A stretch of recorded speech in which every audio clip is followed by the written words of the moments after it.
નમસ્કાર મિત્રો. Direct and indirect speech, પ્રત્યક્ષ અને પરોક્ષ કથન. ધોરણ 10ની માર્ચ 2021ની પરીક્ષામાં 3 માર્કમાં આ પ્રશ્ન પૂછાય છે. ખૂબ જ અગત્યનો મુદ્દો, વ્યાકરણની દૃષ્ટિએ સૌથી વધારે જે પ્રશ્ન વિદ્યાર્થીઓને અઘરો લાગે છે તે છે ડાયરેક્ટ અને ઇનડાયરેક્ટ સ્પીચ.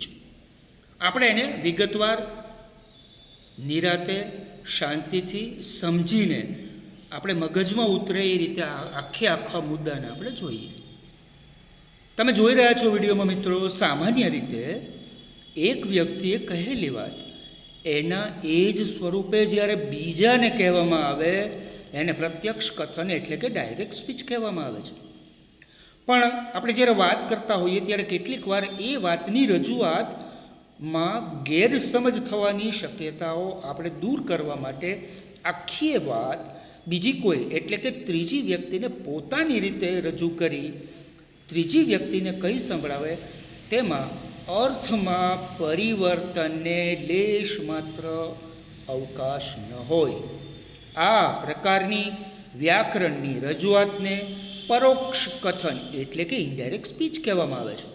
હવે એમાં વિધાન વાક્ય, પ્રશ્નાર્થ વાક્ય, ઉદ્ગાર વાક્ય અને આજ્ઞાર્થ વાક્ય, આ 4 પ્રકાર છે. એમાંનો પહેલો પ્રકાર આપણે આજે જોઈશું, જે તમે વિડીયોમાં જોઈ રહ્યા છો. એનું નામ છે એસર્ટિવ સેન્ટેન્સ એટલે કે વિધાન વાક્ય.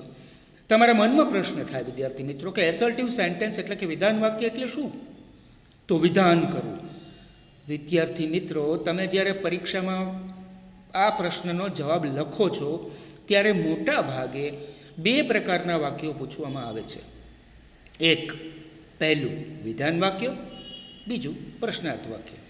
ક્યારેક આપણને આજ્ઞાર્થ વાક્ય પણ પૂછી શકાય છે. હવે એમાં આ 4 પ્રકારના જે વાક્યો છે એ 4 વાક્યોમાં આપણે અલગ અલગ કાળને અલગ અલગ કાળમાં કઈ રીતે પરિવર્તિત કરવા તે વિશે વિગતવાર જોઈશું. તો પહેલો પ્રકાર જોઈએ, વિધાન વાક્ય. વિધાન કરવું એટલે કે કોઈ અંગ્રેજીમાં એને સ્ટેટમેન્ટ પણ કહેવાય છે. Assertive sentence is equal to statement એટલે કે વિધાન કરવું. તમે નાનપણથી જ્યારે પ્રાથમિક સ્કૂલમાં 1લા, 2જા, 3જા ધોરણમાં આવ્યા અને ત્યારથી લઈને અત્યાર સુધીમાં જે કાંઈ પણ ટેક્સ્ટ બુકનું પહેલું પાનું તમે ખોલો છો ત્યારે તમે એમાં પ્રતિજ્ઞાપત્ર જુઓ છો. તો એ એક પ્રકારનું વિધાન છે. કેવી રીતે? જેમ કે ભારત મારો દેશ છે, બધા ભારતીયો મારા ભાઈ બહેન છે, હું રાજકોટમાં રહું છું, હું રમેશભાઈ છાયા બોયઝ હાઈસ્કૂલમાં ભણું છું, રાવલ સર અમને અંગ્રેજી ભણાવે છે. તો આ પ્રકારના જે વાક્યો થયા એ બધા કેવા થયા? વિધાન વાક્ય. તો ચાલો આપણે એમ આગળ સાદો વર્તમાનકાળ એટલે કે સિમ્પલ પ્રેઝન્ટ ટેન્સ, સાદો ભૂતકાળ એટલે સિમ્પલ પાસ્ટ ટેન્સ, સાદો ભવિષ્યકાળ એટલે કે સિમ્પલ ફ્યુચર ટેન્સ વિશે આપણે એમાં આગળ જોઈએ. ડાયરેક્ટ એટલે કે પ્રત્યક્ષ કથન. અહીંયા કથન એટલે વાક્ય. ઇનડાયરેક્ટ એટલે કે પરોક્ષ કથનમાં ફેરવવા માટે 2 ઉપયોગી નિયમ ગણી શકાય. વિદ્યાર્થી મિત્રો ખાસ ધ્યાન રાખજો, 2 ઉપયોગી નિયમો. કયા કયા?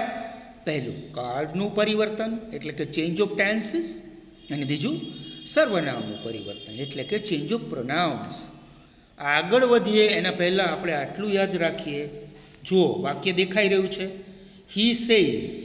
સેઝ છે એ ક્રિયાપદ છે, એને લાલ અથવા તો પર્પલ કલરના ચોખંડામાં દર્શાવ્યું છે. એના પછી અલ્પવિરામ છે, ત્યાર પછીના લંબચોરસ ચોખંડામાં એક વિધાન કરેલું છે અને એ અવતરણ ચિહ્નોમાં છે. જો બરાબર ધ્યાનથી જુઓ વિદ્યાર્થી મિત્રો, હી રાઇટ્સ વેલ. ફરીથી વાક્ય વાંચું છું, હી સેઝ હી રાઇટ્સ વેલ. હવે આને જે ચોખંડાની નીચે એરો કરીને લખ્યું છે રિપોર્ટિંગ વર્બ એટલે કે કથન ક્રિયાપદ, એને અંગ્રેજીમાં ટૂંકમાં આરવી એટલે કે કથન ક્રિયાપદ એટલે કે બોલવા માટે વાપરવામાં આવેલું ક્રિયાપદ. એને શું કહીશું? Reporting verb. ત્યાર પછી અલ્પવિરામ પછી એક ભાગ કરી અલગ રીતે દર્શાવી એક ચોખંડામાં આપણે હી રાઇટ્સ વેલ, તે સારી રીતે લખે છે. આખા વાક્યનું ફરીથી ગુજરાતી બોલું છું, હી સેઝ તે કહે છે, હી રાઇટ્સ વેલ તે સારી રીતે લખે છે. રિપોર્ટિંગ વર્બ થયું આરવી સેઝ એટલે કે સાદા વર્તમાનકાળનું. ત્યાર પછી હી રાઇટ્સ વેલ એટલે કે ડાયરેક્ટ સ્પીચમાં અવતરણ ચિહ્નમાં બોલાયેલા શબ્દો. એટલે કે આ વાક્યના બે ભાગ થયા, એક આરવી અને એક ડીએસ એટલે કે ડાયરેક્ટ સ્પીચ. હવે એની આપણે સમજૂતી જોઈએ. ડાયરેક્ટ સ્પીચના મુખ્ય ક્રિયાપદ એટલે કે અવતરણ ચિહ્નો બહારના જે છે તેને રિપોર્ટિંગ વર્બને ટૂંકમાં આરવી કહીશું. પ્રત્યક્ષ કથન એટલે કે ડિરેક્ટ સ્પીચને ટૂંકમાં ટીએસ કહીશું. એક્ઝામ્પલ જોઈએ. હી સેડ અલ્પવિરામ અવતરણ ચિહ્નના શબ્દો, હી રાઇટ્સ વેલ કૌંસમાં ડાયરેક્ટ. હવે એનું ઇનડાયરેક્ટ કઈ રીતે કર્યું છે તે જોઈએ. હી સેડ ધેટ હી રોટ વેલ તેણે કહ્યું કે તે સારું લખ્યું, તેણે સારું લખ્યું. હવે એનું વિશ્લેષણ જોઈએ એટલે કે એની સમજૂતી જોઈએ. ઉપર આપેલા પ્રત્યક્ષ કથન ડાયરેક્ટ સ્પીચમાં આરવી સેડ સાદા ભૂતકાળમાં છે, સેડ પછી અલ્પવિરામ છે. ડાયરેક્ટ સ્પીચ એટલે કે અવતરણ ચિહ્નોમાં ઇન્વર્ટેડ કોમામાં એ વાક્ય વચ્ચે આવેલું છે. ક્રિયાપદ રાઇટ્સ સાદા વર્તમાનકાળમાં છે. નંબર 2, ઇનડાયરેક્ટ સ્પીચમાં કોમા અને ઇન્વર્ટેડ કોમા કાઢી નાખવામાં આવ્યા છે. બે વાક્યો વચ્ચે સંયોજક એટલે કે આપણા ખિસ્સામાંથી આપણે ધેટ એને ઉમેર્યું છે. એ ક્યાંય આપણને ડાયરેક્ટ સ્પીચના વાક્યમાં આપેલું નહોતું. ડાયરેક્ટ સ્પીચમાં નું ક્રિયાપદ રાઇટ્સ છે તે વર્તમાન કાળમાંથી રોટ એટલે કે ભૂતકાળમાં, એટલે કે વર્બ 1 એ મૂળ ક્રિયાપદ હતું, એમાંથી વર્બ 2 એટલે કે સાદા ભૂતકાળમાં રોટમાં, એટલે કે આપણને રાઇટનું ભૂતકાળ ખબર હોવી જોઈએ. બરાબર વિદ્યાર્થી મિત્રો? આ કેવી રીતે થયું આપણે સમજીએ. નંબર 3, આરવી ભૂતકાળમાં હતું તો ડીએસનું ક્રિયાપદ રાઇટ્સ પણ ઇનડાયરેક્ટ સ્પીચમાં સાદા વર્તમાનકાળ સિમ્પલ પ્રેઝન્ટ ટેન્સમાંથી સાદા ભૂતકાળ એટલે કે સિમ્પલ પાસ્ટ ટેન્સમાં ફેરવાઈ ગયું. ત્યાર પછી આપણે એને ચેન્જ ઓફ કાળનું પરિવર્તન જે કઈ રીતે થયું તે યાદ રાખીએ. નંબર 1, રિપોર્ટિંગ વર્બ એટલે કે આરવી કોઈ પણ પ્રકારના વર્તમાનકાળમાં કે કોઈ પણ પ્રકારના ભવિષ્યકાળમાં હોય તો ડીએસના ક્રિયાપદના કાળ પર, યાદ રાખજો વિદ્યાર્થી મિત્રો, ડાયરેક્ટ સ્પીચના ક્રિયાપદના કાળ પર કોઈ અસર થતી નથી, એટલે કે કાળ પરિવર્તન થશે નહીં.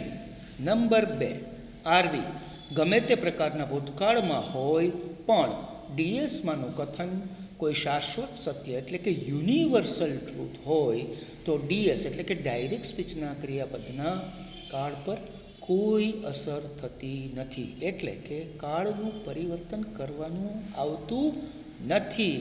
પણ ક્યારે વિદ્યાર્થી મિત્રો? જ્યારે તે શાશ્વત સત્ય હોય ત્યારે. હવે તમે પૂછશો કે આ શાશ્વત સત્ય યુનિવર્સલ ટ્રુથ એટલે શું સાહેબ?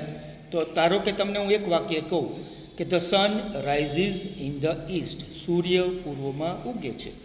તો આજથી 100 વર્ષ પહેલાં પણ સૂર્ય પૂર્વમાં જ ઉગતો હતો, આજથી 100 વર્ષ પછી પણ સૂર્ય પૂર્વમાં જ ઉગશે, એટલે કે આને શાશ્વત સત્ય કહેવાય. આવા પ્રકારના વાક્યો એને ઉપર કાળનું કોઈ પરિવર્તન કરવાનું નથી. નંબર 3, તે સિવાયના કાળના પરિવર્તનો નીચે આપેલા નિયમ પ્રમાણે કરવા.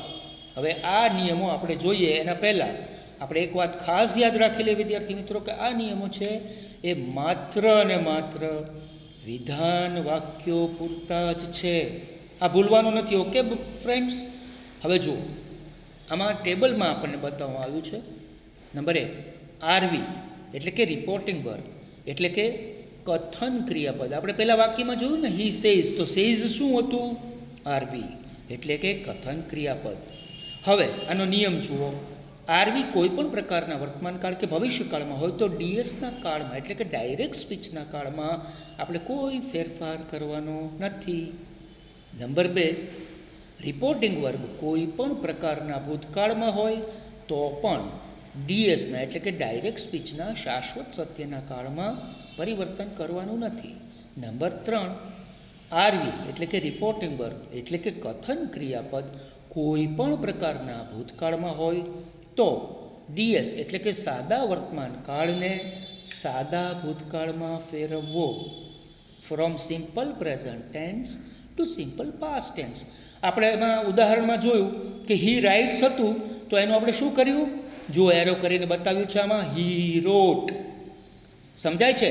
એટલે કે હી રાઇટ્સ હતું એ V1 હતું, એટલે કે વર્બ મૂળ ક્રિયાપદ હતું, તે રાઇટ હતું એનું ભૂતકાળ એટલે કે આપણે બીજું રૂપ એટલે કે V2 રોટ કર્યું. હવે ડીએસના સાદા ભૂતકાળ હોય તો આપણે એને શેમાં ફેરવવાનું? તો એનો નિયમ છે સાદા ભૂતકાળને પૂર્ણ ભૂતકાળમાં ફેરવવાનું છે. એટલે કે from simple past to past perfect. એનું ઉદાહરણ નીચે આપ્યું છે. હી રોટ. ધારો કે આપણને ડાયરેક્ટ સ્પીચમાં જ હી રોટ આપ્યું હોય તો આપણે શું લખવાનું? જુઓ, હી હેડ રિટન. તો આમાં શું ફેરફાર થયા મિત્રો? જો હી હતો તે કર્તા છે, હેડ છે અને રિટન એટલે કે ભૂતકૃદંત એટલે કે V3. તો આપણે સાદો ભૂતકાળમાંથી પૂર્ણ ભૂતકાળમાં ફેરવતી વખતે હી રોટનું હી હેડ રિટન આવો ફેરફાર કર્યો. આ યાદ રાખજો મિત્રો. ફ્યુચર ટેન્સ એટલે કે ભવિષ્યકાળ. ડીએસમાં એટલે કે ડાયરેક્ટ સ્પીચમાં આવતા અન્ય સહાયકારક ક્રિયાપદોનું કઈ રીતે ફેરફાર કરવો તે જોઈ લઈએ. યસ, ફૂદડી કરીને આપણને બતાવ્યું છે. શેલનું શુડ, વિલનું વુડ, મેનું માઇટ, કેનનું કુડ. નોંધ, શેલ અને વિલ બંનેનું વુડમાં પરિવર્તન કરી વુડનો ઉપયોગ કરવાનું વધુ પ્રચલિત છે વિદ્યાર્થી મિત્રો. યાદ રહી ગયું? શેલનું શુડ, વિલનું વુડ, મેનું માઇટ અને કેનનું કુડ. ઓકે, હવે આગળ વધીએ. પ્રોનાઉન્સ એટલે કે સર્વનામ. કયા કયા સર્વનામ છે હું તમને યાદ કરાવી દઉં. આઈનું એક પહેલો પુરુષ એકવચન આઈ, એનું બહુવચન વી. બીજો પુરુષ યુ, એનું બહુવચન યુ. ત્રીજા પુરુષમાં હી, શી અને ઈટ એટલે કે નર જાતિ, નારી જાતિ અને નાન્યતર જાતિ. તો એનું આપણે બહુવચન ધે એટલે કે બહુવચનમાં હી, શી અને ઈટ આપ્યું હોય તો એનું બહુવચનમાં આપણે પુરુષવાચક સર્વનામમાં ધે એટલે કે તેઓ આવું કરવું પડશે. તો સર્વનામમાં ફેરફાર એટલે કે પ્રોનાઉન્સમાં ફેરફાર, ડાયરેક્ટ સ્પીચમાં આવતા સર્વનામમાં થતા ફેરફારો પણ નોંધી લઈએ. ડીએસ એટલે કે પહેલા પુરુષ ફર્સ્ટ પર્સનના સર્વનામો I, me, my, mine, myself, we, us, our, ours, અવરસેલ્ફ્સનું રૂપાંતર સબ્જેક્ટ એટલે કે રિપોર્ટિંગ વર્બના કર્તા એટલે કે સબ્જેક્ટ પ્રમાણે કરવાનું થશે. બીજો નિયમ, ડીએસના બીજા પુરુષ એટલે કે સેકન્ડ પર્સનના સર્વનામો એટલે કે યુ, યોર, યોર્સ, યોરસેલ્ફ, યોરસેલ્વ્સ એનું રૂપાંતર રિપોર્ટિંગ વર્બના કર્મ એટલે કે ઓબ્જેક્ટ પ્રમાણે થશે. ત્રીજો પુરુષ એટલે કે ડાયરેક્ટ સ્પીચના ત્રીજા પુરુષ એટલે કે થર્ડ પર્સનના સર્વનામો મેં તમને કહ્યા તે પ્રમાણે he, him, his, himself, she, her, hers, herself, it, its, itself, they, them, their અને ધેસ અને ધેમસેલ્વ્સ. આનું રૂપાંતર થતું નથી એટલે કે નો ચેન્જ. તમે કહેશો કે સર પહેલાંનું થયું, બીજાનું થયું, ત્રીજાનું કેમ નહીં? તો મિત્રો, અંગ્રેજી ભાષામાં 3 પુરુષ આપણને બતાવવામાં આવ્યા છે, શીખવાડવામાં આવ્યા છે. ચોથો પુરુષ છે નહીં એટલે ત્રીજા પુરુષમાં કોઈ પણ પ્રકારનો ફેરફાર કરવાનો આવતો નથી. તો નીચેનું સૂત્ર યાદ રાખો. ફર્સ્ટ પર્સન એટલે કે કર્તા સબ્જેક્ટ પ્રમાણે, સેકન્ડ પર્સન એટલે કે ઓબ્જેક્ટ એટલે કે કર્મ પ્રમાણે અને ત્રીજા પુરુષમાં મિત્રો કોઈ પણ પ્રકારનો ફેરફાર કરવાનો આવતો નથી. બાજુમાં છગડીયા કૌંસની બાજુમાં બતાવ્યું છે 1, 2 અને 3 એટલે કે SON સન. સન એટલે એ તમારે શોર્ટમાં યાદ રાખવા માટે તમને યાદ રહી જવાની કડી આપણને બતાવી છે. પહેલો પુરુષ સબ્જેક્ટ એટલે કે S, બીજો પુરુષ ઓબ્જેક્ટ એટલે કે O અને ત્રીજો પુરુષ N એટલે કે કોઈ ચેન્જ નહીં. તો આ આપણે આ ફેરફારો જોયા પછી હવે આપણે આગળ વધીએ. સિમ્પલ પ્રેઝન્ટ ટેન્સનો બીજું એક એક્ઝામ્પલ જોઈએ. જુઓ, પહેલું વાક્ય છે રવિ સેઝ અલ્પવિરામ અવતરણ ચિહ્નોમાં મોના ટીચીસ ઇંગ્લિશ. હવે સેઝ છે જુઓ કાળા ઘાટા અક્ષરે છાપ્યું છે, ટીચીસ છે એ પણ કાળા ઘાટા અક્ષરે છાપ્યું છે, કાઉન્સમાં આપણને લખીને આપ્યું છે કે આ ડાયરેક્ટ સ્પીચ છે. તો સેઝ એની નીચે એરો કરીને રિપોર્ટિંગ વર્બ એ કયા કાળમાં છે તો કે ભાઈ પ્રેઝન્ટ ટેન્સમાં છે, એટલે કે સાદા વર્તમાન કાળમાં છે. ટીચીસ ડાયરેક્ટ સ્પીચમાંનું આ પ્રેઝન્ટ ટેન્સનું આપણને બતાવતું મુખ્ય ક્રિયાપદ છે. રવિ કહે છે કે મોના અંગ્રેજી ભણાવે છે, એટલે રવિ બોલનાર છે, મોના વિશે વાત કરે છે, અને મોના કઈ ક્રિયા કરે છે તો કે મોના અંગ્રેજી ભણાવવાની ક્રિયા કરે છે. તો આ વાક્યને આપણે બરાબર સમજી લીધું. તો રિપોર્ટિંગ વર્બ શેમાં છે? સાદા વર્તમાન કાળમાં. ડાયરેક્ટ સ્પીચમાંનું ક્રિયાપદ કયા કાળમાં છે તો કે પ્રેઝન્ટ ટેન્સમાં. ત્રીજો પુરુષ છે એટલે કે કોઈ પણ પ્રકારનો ફેરફાર કરવાનો નથી. તો હવે એનો જવાબ આપણે જોઈએ. રવિ સેઝ ધેટ, ફરીથી વાંચું છું, રવિ સેઝ ધેટ. હવે ધેટ છે એને આપણે એક સ્ક્વેરમાં મૂક્યું છે, જુઓ પર્પલ કલરના સ્ક્વેરમાં મૂક્યું છે. Ravi says that Mona teaches English. તો એનો જવાબ થઈ ગયો ઇનડાયરેક્ટ. ડાયરેક્ટ શું હતું જુઓ, Ravi says Mona teaches English, કાઉન્સમાં છે ડાયરેક્ટ. હવે એનું ઇનડાયરેક્ટ જુઓ, Ravi says that Mona teaches English. તો થઈ ગયો જવાબ. બીજું વાક્ય, he said comma into inverted comma the earth moves around the sun. આ ડાયરેક્ટ વાક્ય છે. હવે સેડની નીચે એરો કરીને બતાવ્યું છે આરવી રિપોર્ટિંગ વર્બ. અવતરણ ચિહ્નનું જે આખું વાક્ય છે, જે વિધાન છે, એમાં ડાયરેક્ટ સ્પીચમાં મુખ્ય ક્રિયાપદ છે મૂવ્સ, એટલે કે તે કહે છે પૃથ્વી સૂર્યની આસપાસ ફરે છે. He said that the earth moves round the sun. He said that આપણે અંદરથી ખિસ્સામાંથી મૂક્યું. ધ અર્થ મૂવ્સનું તમારે મને પ્રશ્ન પૂછવો છે, મૂવ્સનું સર મૂડ કેમ ના થયું? કેમ? તો આપણે પેલો નિયમ જાણ્યો હતો ને કે સનાતન સત્યમાં, શાશ્વત સત્યમાં કોઈ પણ પ્રકારનો ફેરફાર કરવાનો નથી. આપણે આગળ જોયું. તો હી સેડ ધેટ, સેડ છે એ ભૂતકાળ છે, ધેટ આપણે સંયોજક તરીકે મૂક્યું. ધ અર્થ મૂવ્સનું મૂડ કર્યા વગર the earth moves round the sun. એટલે જુઓ ડાયરેક્ટ સ્પીચ છે તે શાશ્વત સત્ય છે, એટલે એના કાળમાં કોઈ પરિવર્તન થશે નહીં. તે કહે છે, તેણે કહ્યું કે, પહેલાં લખ્યું તેણે કહ્યું કે પૃથ્વી સૂર્યની આસપાસ ફરે છે. આ ડાયરેક્ટ વાક્ય. તો હવે એનું ઇનડાયરેક્ટ કર્યું. તેણે કહ્યું કે પૃથ્વી સૂર્યની આસપાસ ફરે છે. તો મિત્રો પૃથ્વી છે સૂર્યની આસપાસ જ ફરે છે, એમાં કોઈ પણ પ્રકારનો ફેરફાર કરવાનો આવતો નથી. સમજાઈ ગયું મિત્રો? હવે આગળનું વાક્ય આપણે જોઈએ. He says comma into inverted comma I sing songs. આ ડાયરેક્ટ છે. તે કહે છે હું ગીત ગાઉં છું. હવે જુઓ, હી સેઝ એ કાળા ઘાટા અક્ષરે છે, પછી અલ્પવિરામ છે, પછી અવતરણ ચિહ્નમાં આઈ કાળા ઘાટા અક્ષરે છે, મુખ્ય ક્રિયાપદ છે સિંગ એટલે કે ગાવું, સોંગ્સ એટલે કે ગીતો. તે કહે છે હું ગીત ગાઉં છું. હવે એનું ઇનડાયરેક્ટ જુઓ. He says that he sings songs. આ ઇનડાયરેક્ટ થઈ ગયું. ડીએસનો પહેલો પુરુષ એક વચન રિપોર્ટિંગ વર્બના એટલે કે કથન ક્રિયાપદના ત્રીજા પુરુષ એટલે કે હી સબ્જેક્ટ એટલે કે કર્તા ના પ્રમાણે બદલવામાં આવ્યું. તે કહે છે, તો આઈનું શું કર્યું? હી કર્યું. સિંગનું શું કર્યું? સિંગ્સ કર્યું. સમજાઈ ગયું? હવે ચોથો વાક્ય આપણે જોઈએ. યુ સે ટુ મી, તમે મને કહો છો. યુ સે ટુ મી સાદો વર્તમાન કાળ છે, તમે મને કહો છો. યુ આર ક્લેવર, તમે ખૂબ હોશિયાર છો.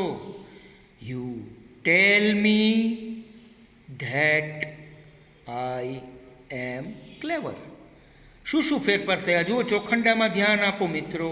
સે ટુ, ડાયરેક્ટ સ્પીચમાં સે ટુ હતું, એનું શું કર્યું? ટેલ. મીનું મી, ધેટ આપણે ઉમેર્યું, યુ હતો એનો આઈ કર્યો, આર હતું એનું એમ કર્યું, ક્લેવરનું ક્લેવર.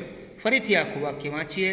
You say to me you are clever. આ ડાયરેક્ટનું વાક્ય. હવે ઇનડાયરેક્ટનું વાક્ય, you tell me that I am ક્લેવર. એટલે કે ડાયરેક્ટ સ્પીચનો બીજો પુરુષ યુ, રિપોર્ટિંગ વર્બ એટલે કે કથન ક્રિયાપદના કર્મ એટલે કે ઓબ્જેક્ટ એટલે કે મી પ્રમાણે બદલાવ્યો છે. સમજાયું? Very good. હવે આમાં શું યાદ રાખવાનું આપણે આગળ જોઈ લઈએ. યાદ રાખો, હેઝ અને હેવનું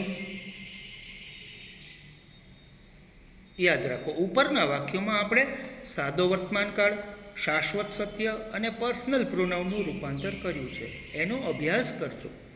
વાક્ય સે ક્રિયાપદ પછી જો કર્મ ઓબ્જેક્ટ હોય તો સે પછી ટુ પ્રેપોઝિશન, પ્રેપોઝિશન એટલે કે નામયોગી અવ્યય એમાં મૂકવાનો આવશે.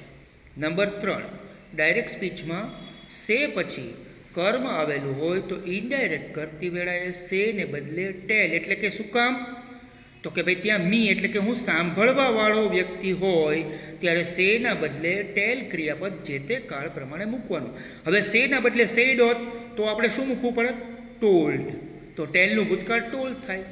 નંબર 4, સે ક્રિયાપદ સકર્મક એટલે કે કર્મ લેતું હોવા છતાં ઓબ્જેક્ટ વિના આવી શકે છે, પણ ટેલ માટે તો કર્મ હોવું જરૂરી છે. કેવી રીતે? જેમ કે હી ટેલ્સ તો એ રોંગ છે, હી ટેલ્સ મી તો એ રાઈટ છે. એટલે આવી ભૂલ આપણી પરીક્ષામાં ના થવી જોઈએ મિત્રો. હી સેઝ એ સાચું છે, પણ હી સેઝ ટુ મી, બરાબર? હી સેડ હિમ એવું લખશો તો એ ખોટું છે. અહીં ટેલ ક્રિયાપદ સાથે ટુ પ્રેપોઝિશન કદી વપરાય નહીં. સરખાવી જોઈએ આપણે.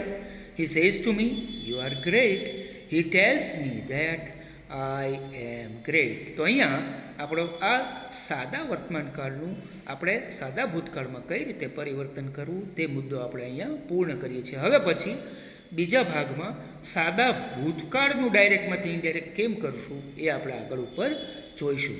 તો આ આખો ડાયરેક્ટ ઇનડાયરેક્ટનું વિધાન વાક્યમાં સાદા વર્તમાનકાળના ફેરફારો આપણે કર્તાના ફેરફારો જોયા, સર્વનામના ફેરફારો જોયા, કાળના ફેરફારો જોયા, રિપોર્ટિંગ વર્બના ફેરફારો જોયા, અવતરણ ચિહ્નો હોય તો અવતરણ ચિહ્નો કાઢી નાખવાના છે.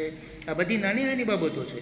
આવા નાના નાના માર્ક પણ આપણને ગણાવવામાં આવે છે. આવી ભૂલો આપણે જ્યારે પરીક્ષામાં પેપરમાં ડાયરેક્ટમાંથી ઇનડાયરેક્ટનો પ્રશ્નનો જવાબ લખીએ ત્યારે નહીં કરીએ. ઓલ ધ બેસ્ટ મિત્રો, આવજો.